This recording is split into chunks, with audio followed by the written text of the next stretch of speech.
अगर मेरी बेटी निदा हमारे दरमियान में ना होती ना, तो मैं फैसला करने में देर नहीं लगाता। क्या फैसला करते? किसको डरा रहे हैं? वो बाहर की लड़की जिसको मैंने पाला पोसा बड़ा किया, उसके लिए आप मुझे छोड़ेंगे? वो बाहर की लड़की नहीं है, इस घर की मालकिन है। बाहर के लोग तो हम हैं जो इस घर पे काबिज हो गए। किस कब्जे की बात कर रहे हैं? ये घर मेरे नाम पे है। अगर आप चाहते हैं तो कागजात में ला के दिखा सकती हूँ। और ये सब कैसे हुआ ये भी बता दीजिए प्लीज। कैसे हुआ? शकील साहब, अल्लाह से डरे। जावेर ने मुझसे इतनी बदतमीजी की है उस एनी की वजह से। न जाने पता नहीं क्या पटियां पढ़ाती होगी उसे। जावेर ने तुमसे बदतमीजी की थी। निदा ने मुझे सब बता दिया है। तुम तो चीख रही थी, वो तो सिर्फ तुम्हें रोक रहा था। रोकने में और बदतमीजी में बहुत फर्क होता है। किशोर, तुम्हें क्या लगता है तुम इस घर की लड़की को दरबदर कर दोगी और मैं तुम्हारी वजाहतें सुनता रहूंगा? भूल गई उन दिनों को जब इस ढाबे की वजह से इस पूरे घर का खर्चा चलता था? हर महीने चेक लाके वो तुम्हें देती थी, वो तो किराया भी देने वाली थी तुम्हें। मुझे समझ नहीं आता कि तुमने उसको घर से क्यों निकाला। आपको कसम है, आप एनी को अभी फोन करें और उससे पूछें कि मैंने क्या कहा था। मैंने सिर्फ इस घर में किचन बंद करने को कहा है। ये उसका घर है, वो जब मर्जी आए यहाँ पे रहे, खाए पिए, जो मर्जी करे। मेरे मुंह से आप एक लफ्ज ही सुनेंगे, लेकिन इस घर में मैं अब किचन बर्दाश्त नहीं करूंगी। लेकिन आखिर क्यों? मुझे अपनी बेटी का घर बसाना है, जो इस ढाबे की वजह से नहीं हो पा रहा। मैं तुम्हारी अकल पर सिर्फ मातम ही कर सकता हूँ किशोर बेगम। शकील, अगर इस घर में दोबारा किचन चला ना, तो मैं अपनी जान दे दूंगी। मैं आपको बता रही हूँ। आपको पता भी है सारे मोहल्ले में इस घर को क्या कहा जा रहा है? आपको कोई अंदाजा भी है? इस घर को कहा जा रहा है ढाबा हाउस। अब आप सोचें, हम इतने अच्छे घर में रहते हैं, आपकी इतनी अच्छी नौकरी है, निदा के लिए आज तक इस घर में कोई रिश्ता नहीं आया। ये तुम कहाँ की बात कहाँ ले जा रही हो? यही बात है शकील साहब। आपको क्या लगता है मुझे खुशी हो रही है इतने पैसे को ठुकराते हुए? लेकिन बेटी का मामला है। इस घर को ढाबे का सुन के आपको अंदाजा ही नहीं है कितने रिश्ते दहलीज से ही लौट गए। अब आप क्या चाहते हैं, मैं निदा के लिए भी कोई फैज जैसा ले आऊं? जबान को संभालो किशोर। मैं अपनी बेटी की शादी ऐसी जगह करूंगा कि दुनिया देखेगी। तुम्हें इस चीज के लिए फिक्रमंद होने की जरूरत नहीं है। इसका क्या मतलब है? यही कि लड़का मेरी नजर में है, समझी? अगर आप जावेर के उस नौकर की बात कर रहे हैं ना, तो आप मुझे छोड़ ही क्यों ना दें। ये शादी कभी नहीं होगी। मेरी बात सुन ले गौर से। पता नहीं आपको उस तलाक याफ्ता के भाई में क्या नजर आ गया।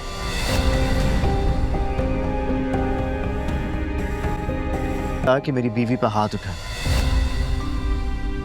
और जहां तक आपके किचन का ताल्लुक है, तो आपको क्या लगता है कि एनी का काम बंद हो जाएगा? कभी भी नहीं। अभी इससे बहुत आगे जाना है, और ये छोटी मोटी मुश्किलें जो है ना, इसका कुछ भी नहीं बिगाड़ सकती, और मेरे होते हुए तो कभी भी नहीं। देखो जावेर बेटा, मुझे लगता है तुम्हें कोई गलत फहमी हुई है। मुझे नहीं पता इन लोगों ने तुम्हें क्या बताया है, लेकिन इसमें मेरा कोई कसूर नहीं है। मैं एक जवान बेटी की माँ हूँ। ढाबे वालों के घर अच्छे रिश्ते नहीं आते। अच्छे लोग रंग और रुतबा नहीं देखते किशोर आंटी, और जो लोग इन चीजों की अहमियत रखते हैं ना, वो अच्छे हो ही नहीं सकते। अफसोस की बात है कि आप तो स्कूल की प्रिंसिपल रह चुकी हैं और इतनी सी बात नहीं समझ सकी। जो सब कुछ आपने एनी के साथ किया, इसकी क्या जस्टिफिकेशन देंगी? क्या वो ये सब कुछ डिजर्व करती थी? इतनी बड़ी ज्यादती, और वो भी अपने खून के साथ। देख रही हो कि क्या किया है इसने? सबको मेरे खिलाफ कर दिया है। मतलब मैं जो कर रही हूँ वो सबको नजर आ रहा है, लेकिन ये जो कर रही है वो क्यों किसी को नजर नहीं आ रहा? किशोर आंटी, खुदा के लिए प्लीज चुप हो जाए। आपको अपना ये घर और आपका ये किचन मुबारक हो। चलो एनी, सब है ये सब। चलो।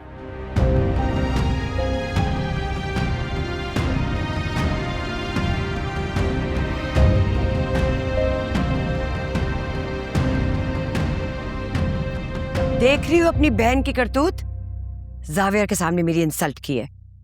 आपको तो अब्बू ही पूछेंगे। मेरे ख्वाब इस तरह से टूट जाएंगे, सोचा भी नहीं था। जब तक ख्वाब देखने वाली आंखें जिंदा है ना तो ख्वाब कभी बिखर ही नहीं सकते। और तुमने सिर्फ ख्वाब देखे नहीं है बल्कि जिए भी नहीं। और जो जीना जानता है ना कभी हार ही नहीं सकता। बस ये समझ लो कि ये सब कुछ जो हो रहा है ना ये टेम्परेरी है, सब ठीक हो जाएगा। तुम्हारी परवाज़ कोई नहीं रोक सकता क्योंकि मैं तुम्हारे साथ हूँ।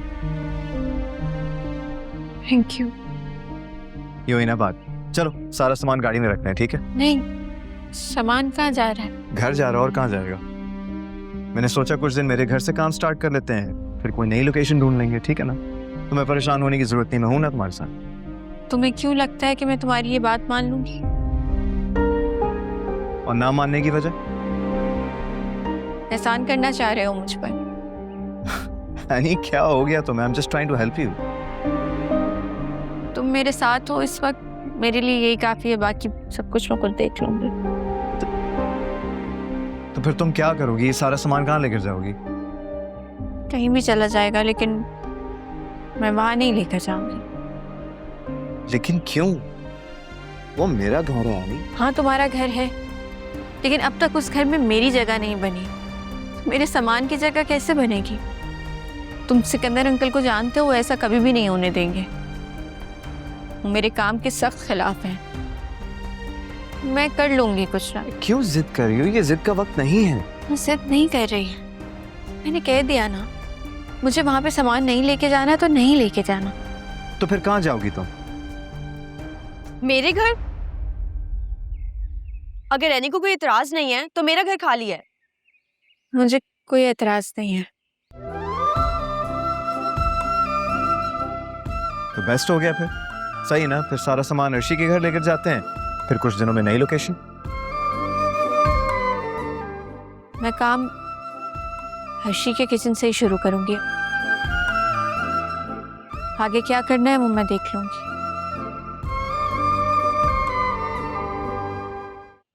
आप लोग बैठे, मैं ये सामान अंदर रख दूं।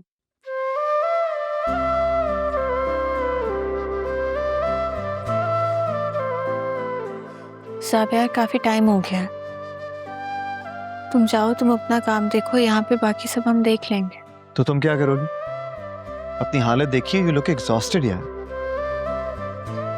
प्लीज, मैं तुम्हारी नजरों में मजीद शर्मिंदा नहीं होना चाहती। अब ये जो तुम पल में खुद से दूर कर देती हो ना, नफरत है मुझे इससे। मेरा मतलब वो नहीं था। जो भी था, एक बात तो तय है, मैं तुम्हें छोड़ के नहीं जाऊंगा। दिमाग में बैठा लो ये बात।